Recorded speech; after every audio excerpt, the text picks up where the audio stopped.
Good morning students, welcome to the English class. I am Dr. Tripti from Shiv Jyoti Education Group.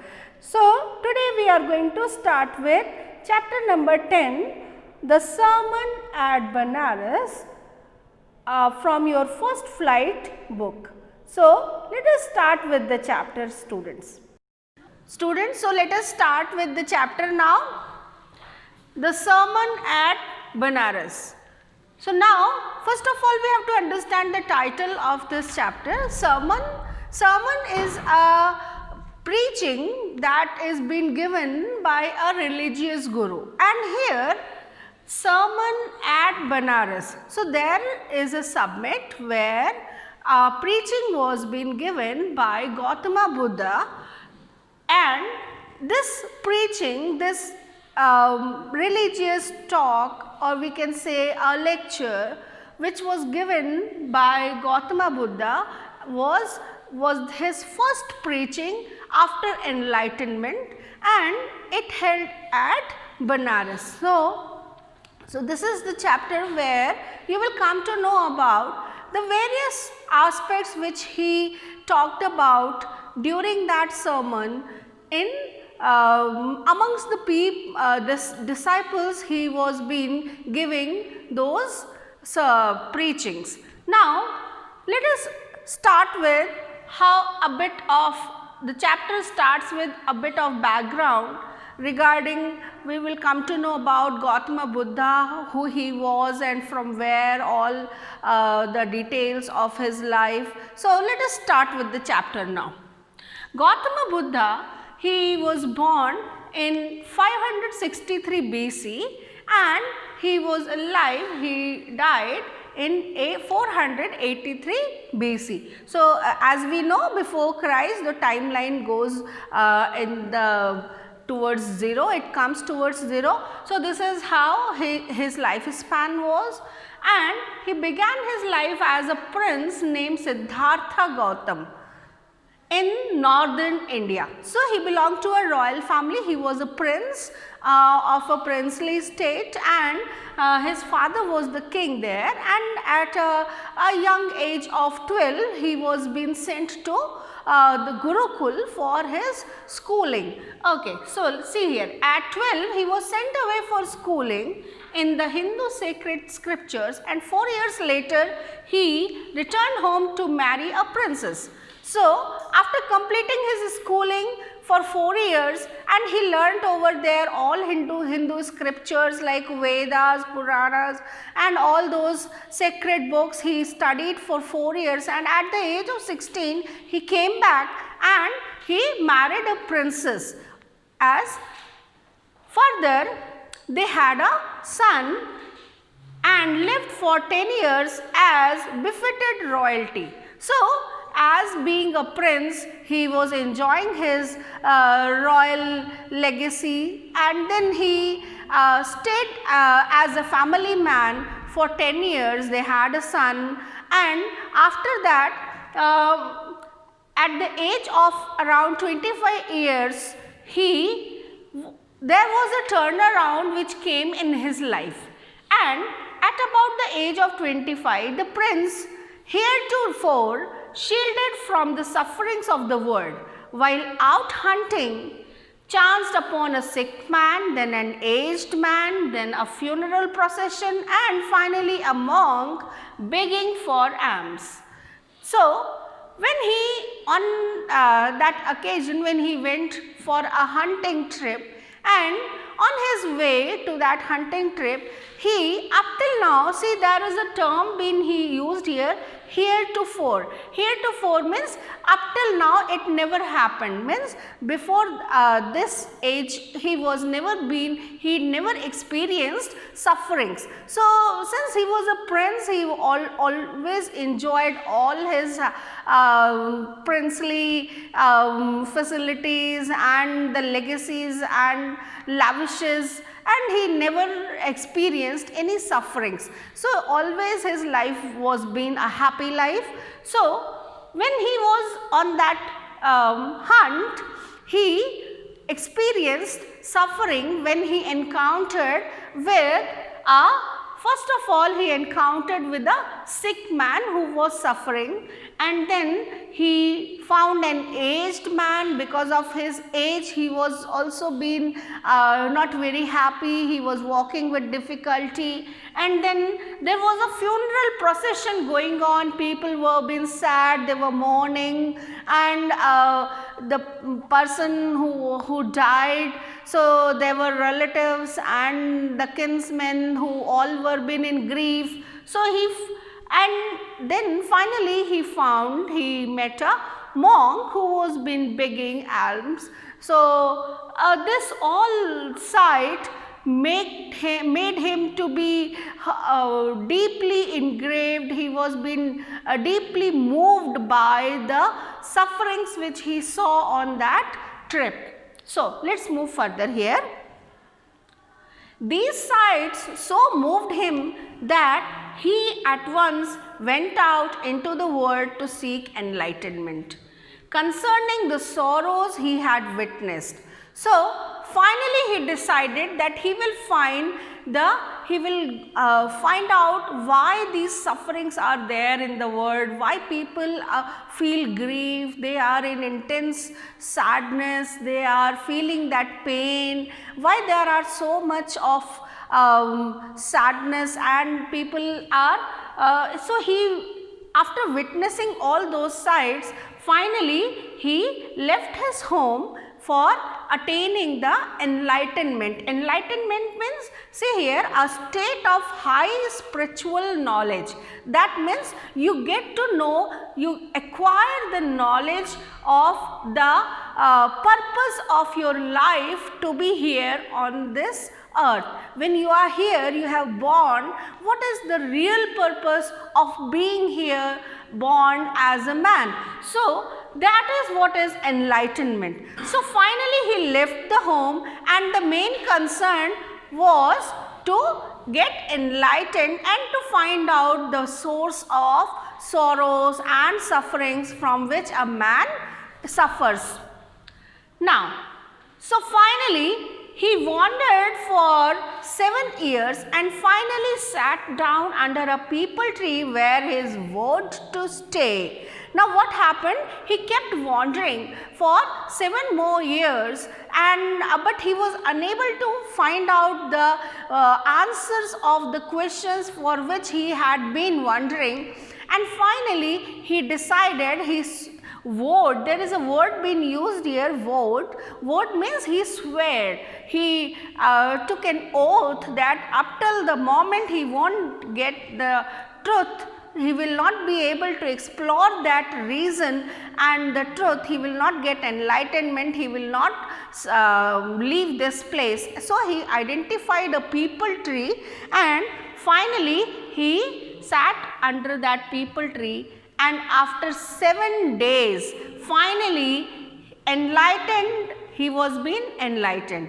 Enlightened after 7 days, he renamed the tree the Bodhi tree, the tree of wisdom, and began to teach, to share his new understandings.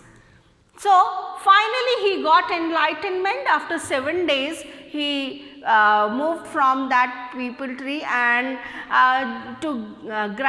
he felt gratified for the place where he was been sitting, and that's why he named that tree to be tree of wisdom, Bodhi tree. And from there he was also been enlightened, he was being named over there as Buddha. So at that point he became known as the Buddha, the awakened or the enlightened. So he was the man who has attained enlightenment. So he was enlightened, he was awakened, he knows the truths of the life, he has found the secrets of the life, he has found the purpose for which he is been here, and finally he was being known as the Buddha. The Buddha preached his first sermon at the city of Benares, most holy of the dipping places on the river Ganges. So finally he decided that he will share his knowledge, his enlightenment, the understandings, the concepts of the life with his disciples. And there was the first sermon which held at Benares. And we know Benares is a very sacred place. It's a holy place on the bank of river Ganges, where it has been considered taking a bath there, having a dip. That is the place where most of the Hindu people, they go over there for a holy dip. So that was the place where this first sermon was been taken by Buddha. That sermon has been preserved and is given here. It reflects the Buddha's wisdom about one scrutable kind of suffering. So, it reflects the Buddha's wisdom about one inscrutable kind of suffering. So, in that sermon, basically it is all about the various set of understandings, the wisdom, the enlightenment which Buddha attained about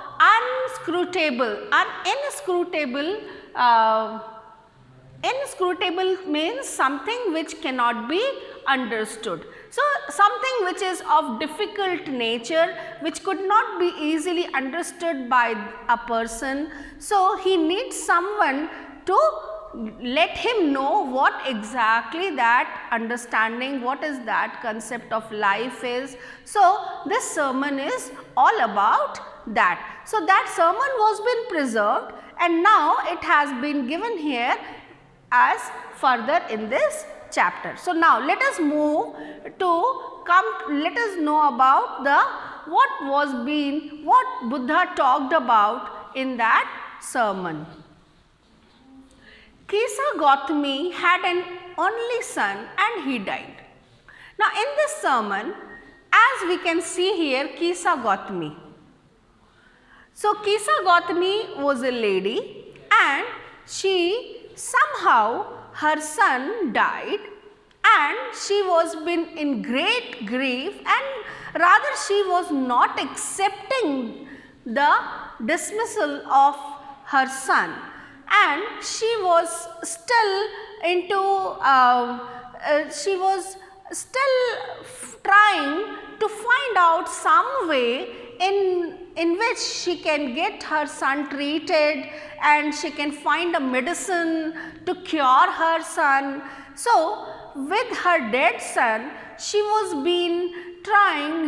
going from one neighbor to another person, and so what she was been trying to find, asking people to give her some medicine so that she can get her son cured and to treat her son. So, see here, in her grief, she carried the dead child to all her neighbors, asking them for medicine. And the people said, she has lost her senses, the boy is dead. People were understanding, all those neighbors, they were understanding that boy is no more, there is no life left over there.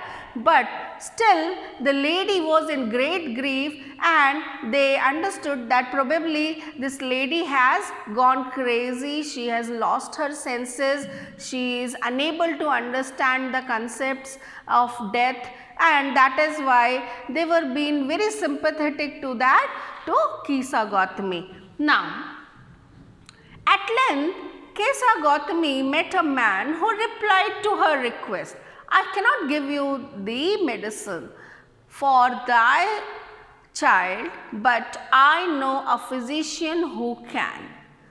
Now here, finally, she met a man who came out with a solution for her, and he said that though I cannot give you medicine myself, I do not have any medicine for you. See here, there is a word they been used, they means you, okay, and thy means yours.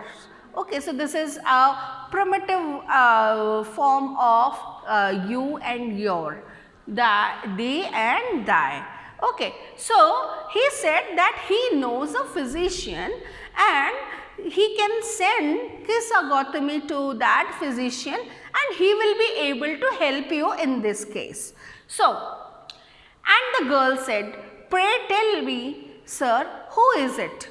And the man replied, go to Sakya Muni, the Buddha. So finally that man led Kisa Gautami to Sakya Muni Buddha. So, Gautam Buddha is also known as Sakya Muni. So he led Kisa Gautami to Buddha for the further solutions or getting her son treated. Now, Kisa Gautami repaired to the Buddha and cried, Lord and Master, give me the medicine that will cure my boy. So finally Kisa Gautami went to Buddha. There is a word being used here, repaired. Repaired means she went to. Okay, so finally it's a stylistic use of repaired, that means she went to. So finally she asked Buddha, she was requesting, oh Lord, oh my Almighty, oh my Master, please give me medicine so that my son gets cured. But now Buddha answered, I want a handful of mustard seeds. Now Buddha gave her a very small solution that, okay, fine, I can give you a solution, but what I need is that you need to bring a handful. Handful means something which gets filled in your hand. So ek muthi, so a handful of mustard seeds. So the mustard seeds must be taken. Okay, when the girl in her joy promised to procure it, the Buddha added, the mustard seed must be taken from a house where no one has lost a child, husband, parent or friend. So there he laid there. After asking her for a handful of mustard seeds, she was being given a condition by Buddha that those mustard seeds must be taken from such a house where none of the person had died up till now, no relatives, no child, no husband, parents or friends, none of the people have experienced death. So such a house you have to find, and from there you have to bring those mustard seeds. Now with this condition, Kisa Gautami left that place and finally started moving from one house to another house.